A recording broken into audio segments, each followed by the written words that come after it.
Does the Traitors have a problem with racism and unconscious bias amongst its contestants? Hi, I'm Alex Davies, Entertainment Editor at GB News, and this is GB News Originals. Yes, the award-winning BBC game show has found itself at the centre of controversy following its return for Season 4. On New Year's Day, Claudia Winkleman returned to the iconic Scottish castle to welcome 22 new contestants, all of whom plan to scheme their way to win up to £120,000. The diverse cast boasts people from all walks of life, including a varied selection of ages, genders, ethnicities, sexualities, etc. However, complaints have rained in after the first two contestants to leave the show were women of colour, leading to allegations of unconscious bias amongst the show's fans. Nettie was the first contestant to leave, murdered at the hands of the Traitors just 24 hours after entering the famous castle. The 42-year-old nursery school teacher from Glasgow instantly became a target after it transpired she knew fellow contestant Ross, a black man. Despite the pair both being faithfuls, their prior relationship landed them under the microscope with their co-stars, who were unaware of their traitor faithful status. The Traitors, who at the time consisted of three white people, Hugo, Rachel and Stephen, ended up murdering Nettie in the hopes it would heighten the scrutiny on Ross, a plot that did appear to work. However, Ross survived the first roundtable, and instead Nettie was soon followed by Judy, a 60-year-old child liaison officer from Doncaster. Judy received an overwhelming majority of the vote at the first roundtable of the series, with 17 votes from her co-stars who suspected her of being a traitor. Now, their respective exits have reignited claims of unconscious bias amongst the show's cast by angry fans, with social media platforms rife with calls for the BBC to take action. Some social media users have even urged the production team to put further contestants through mandatory unconscious bias training before the cameras start rolling. Meanwhile, some have gone one step further to claim that it's a pattern reflected in other reality TV shows and is even reflective of Britain as a whole. After all, a similar debate emerged following the latest series of I'm a Celebrity, Get Me Out of Here after Alex Scott and Eddie Kadai were the first two stars voted out by the public. Among those calling out the voting habits and supposed trend was political commentator Narinder Kaur. Now, the Jeremy Vine and Good Morning Britain regular took to X, where she said, "Another reality TV series where black contestants are voted off first. The racism is glaringly obvious, and it's astounding people keep gaslighting us that it's just a damn coincidence. The data would suggest otherwise. 2 out of the 3 people on the murder list are people of colour. The person being accused consistently is a person of colour. The first 2 people taken out of the game are 2 black women. It's astounding that the media aren't discussing the racism on the Traitors and reality TV shows in general in the UK." She wasn't alone. Content creator and author Stephanie Yeboah similarly used X to share her point of view. She suggested either make all the white contestants have mandatory unconscious bias training before the show, or for the next series, have most of the contestants be people of colour. Either way, fix it because it's so uncomfortable to watch. Elsewhere, A Place in the Sun and I'm a Celebrity star Scarlett Douglas appeared on ITV to tell presenters Susanna Reid, Ed Balls and Ranveer Singh that this was a pattern we cannot ignore. She did clarify that she didn't feel her early exit from I'm a Celeb was racially motivated, however. But regarding the Traitors specifically, Scarlett said she believed there was an unconscious bias and that Judy in particular couldn't win either way. If she was too quiet, she was suspicious. If she spoke up, she was the angry black woman. At what point can we just be ourselves, Scarlett added. We're living in a time of what feels like pretty significant social change, and it makes us question things that we've even taken for granted for decades. And one of those at the moment that people are wondering about is actually money. Is the money in your bank account safe? Should you be investing elsewhere? Are we looking at a potential global crash? What will it mean for your savings? Is there a way that you could be using your money that might be outside of government control even? Well, TallyMoney is potentially one solution. So I'm delighted to say that I'm joined today by the CEO and founder of TallyMoney, Cameron Parry. What is TallyMoney? Well, at TallyMoney, you basically get gold you can spend. So we give people an individual account in their name, everyday account. They get a sort code, an account number. They use that account just like they would pounds from their bank, but it's milligrams of gold that we brand as Tally. Okay.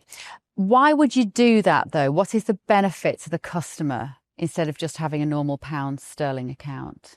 Gold's performance against the pound is above 11% per annum over the last 25 years on average. But we still need money in our daily lives, and we have savings. We know that it's good common sense and prudent to save up for things, not just live in credit. You know, whether it's a holiday or a rainy day, your retirement planning, you need to have money in your life, basically, that you can rely on, that's dependable, that nobody meddles with, that nobody can weaponise against you, which is another element of government control when it's the government currency, which we could talk about another time.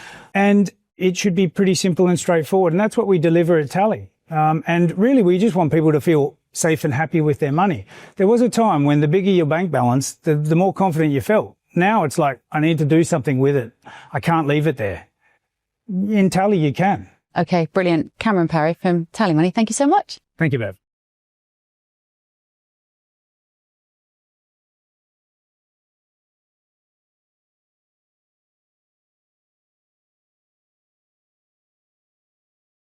But it hasn't just been limited to members of the public or famous faces either. Publications such as Glamour, The Guardian, Grazia, The Independent and many more have written articles and op-eds highlighting the alleged unconscious bias that exists amongst the BBC show's cast. In the current series, contestants Ben and Hugo, two white men, have both followed Nettie and Judy. The former was murdered while Hugo, a traitor, was banished. But when it comes to early murders and banishments on the traitors in years gone by, what do the figures say? Thanks to Reddit user Blue Dragon, they've crunched the numbers, taking into account each series cast and when they left the show. In Series 1, for instance, 7 of the 22 contestants came from ethnic minority backgrounds. Among the first 6 exits, 3 murders and 3 banishments, 2 of these contestants, Aisha and Imran, said their goodbyes. In Series 2, there were 6 of 22 contestants from ethnic backgrounds. Kyra and Ash were among the first 6 to make an early exit, the former murdered while the latter was banished. And in Season 3, there were 9 people of colour amongst the 24 contestants.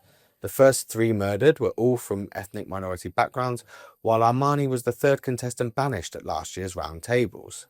In last year's inaugural celebrity series, 5 of the 19 famous faces were of ethnic minority. Kat Burns, David Olasuga, Nick Mohammed, Nico Amalana and Tamika Empson. Nico was the first contestant of the series banished, while Tamika was the second. However, all 3 of the first murdered celebrities were white. Across the board, this means that 10 of the first 24 contestants across the 4 series were from ethnic minority groups, roughly 40%. This does mean that those from ethnic minority backgrounds are overrepresented when it comes to early eliminations in the Traitors. However, several viewers have argued that it doesn't necessarily approve allegations of an unconscious bias. For instance, both Nick and David made it to the final 3 of last year's Celebrity Traitors alongside Alan Carr. Others have used the examples of previous contestants such as Jazz in Series 2 and Mina and Freddie in Series 3 as proof that those from ethnic minority backgrounds can progress far in the competition. In fact, some ex-users have argued that the allegations are quote-unquote ridiculous, claiming in the case of the Traitors there was good reasons for Nettie and Judy to be the first 2 eliminated. Both the latest 2 Traitors casualties have addressed their exits too, and neither have suggested racism or unconscious bias played a part. Nettie even went as far as to apologise to Judy on Traitors Uncloaked for her role in turning the suspicions against her. When asked how it felt to leave the show as the first contestant, Nettie told the BBC, "It was bittersweet. I didn't have the time that I had hoped to have, but I think I've had the time I was meant to have. I've had the experience that it should have been for me, and I get to watch it as a viewer now, not knowing what's going to come." Reflecting on her time on the show, she added, "It's been one of the most fun experiences and journeys. It's a massive group of people that I would have never crossed paths with in my life, and hopefully from that, some lovely friendships can grow. It's really nice to do something for myself that's mad and exciting." Judy was similarly positive about her experience on the show. "I've had an amazing time," she told the Beeb. "It's been incredible, and the friendships that we've built up is incredible.